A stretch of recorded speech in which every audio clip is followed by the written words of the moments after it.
nhà mới ở rồi nhá. Trời mà không mưa thì xong rồi đấy. Trời tạnh mưa rồi. Đi chơi tiếp đi nhá. Nhá. Tao đi làm nhà mới cho nhá. Nhá. Sắp xong rồi. Đi chơi đi.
chìa khóa, khóa nhà, khóa tủ, khóa xe máy, khóa ô tô, có cắt được các loại chìa khóa. Vâng. Cắt chìa khóa đây. Trung tâm ứng dụng công nghệ mới ép dẻo bằng lái xe chứng minh nhân dân, có ép mắt đích, bìa đỏ, giấy khai sinh, giấy khen, ép chất lượng cao lấy ngay. Tôi chuyên cắt chìa khóa, khóa nhà, khóa ép chất lượng cao lấy ngay. Tôi chuyên cắt chìa khóa, khóa nhà, khóa tủ, khóa xe máy, khóa ô tô, có áp được các loại chìa khóa. Ai cắt chìa khóa đây? Trung tâm ứng dụng công nghệ mới ép dẻo bằng lái xe dân, có ép mắt đích, bìa đỏ, giấy khai sinh, giấy khen, ép chất lượng cao lấy ngay. Tôi chuyên cắt chìa khóa, khóa nhà, khóa tủ, khóa xe máy, khóa ô tô, có cắt được các loại chìa khóa. Ai cắt chìa khóa đây? Trung tâm ứng dụng công nghệ mới ép khóa. Ai cắt chìa khóa đây? Chúc mắt đích, bìa đỏ, giấy khai sinh, giấy khen, ép chất lượng cao lấy ngay. Tôi chuyên cắt chìa khóa.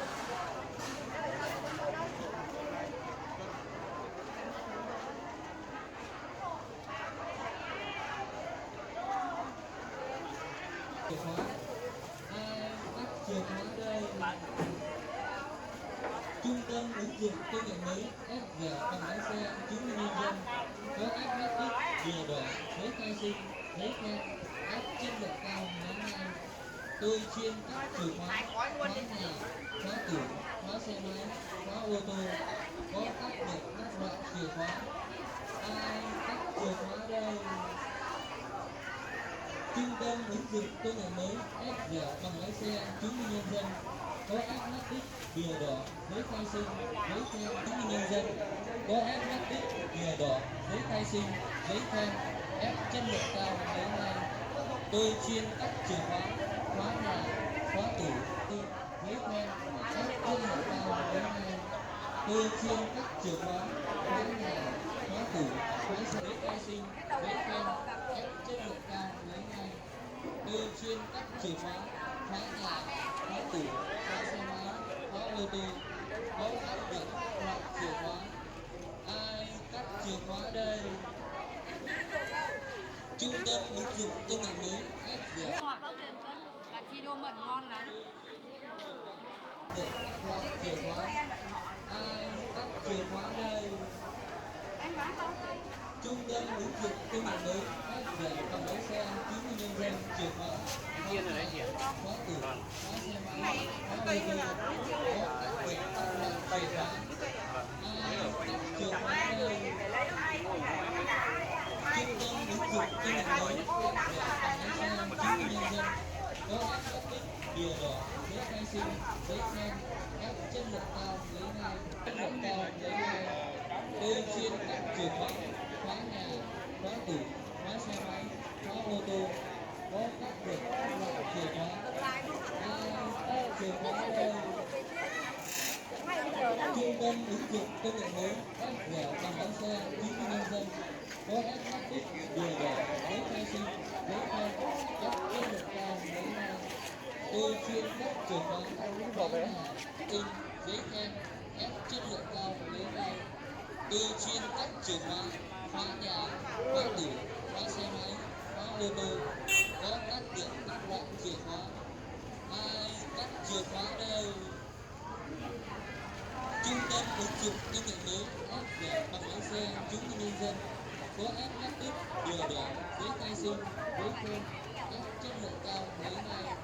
Tôi chuyên cắt chìa khóa, khóa nhà, khóa tủ, khóa xe máy, khóa ô tô, có cắt được các loại chìa khóa.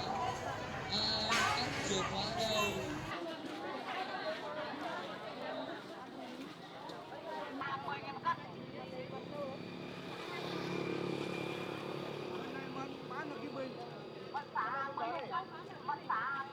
Bán con này à? Còn mỗi con này này. Con này có được cái này. Bán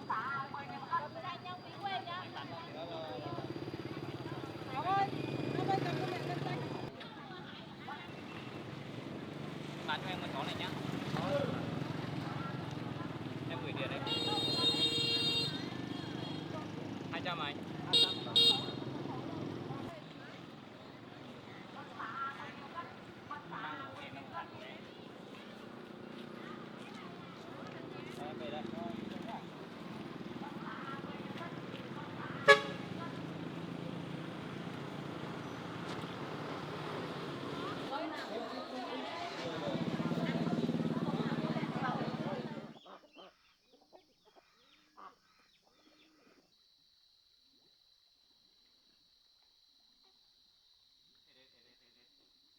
Đây, có bạn mới nhá.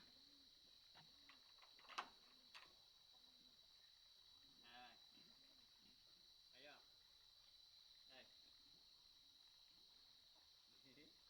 Làm quen đi. Đi. Đi, đi. Đây, đi. Đi. Đi lên đây. Đi. Anh lên với bạn nào. Anh. Đi. Đi. Đi.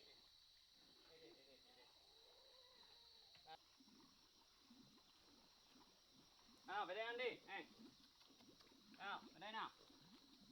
Hai đứa về đây ăn nào. Ý dạ. Đây. Đây. Ấy.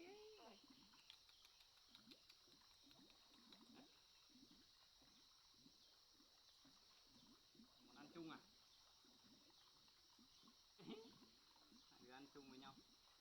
Đây, phần ở đây mà.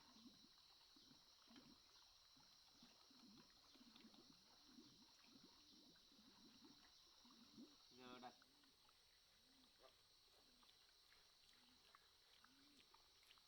Đặt tên con chó này là Bun nhá. Không ăn nữa à? Hả? Ăn đi. Êu. Bun ăn đi Bun. No rồi à? Không ăn nữa à? Bun khác ăn nhỉ?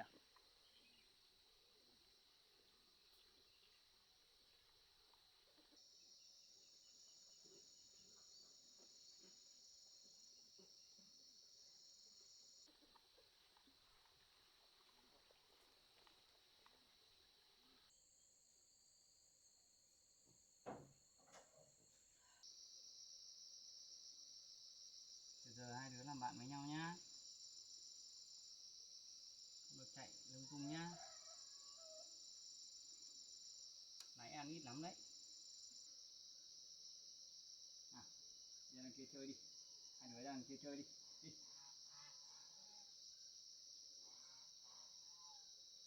Chơi quanh đây thôi nha. Không được đi xa nhá.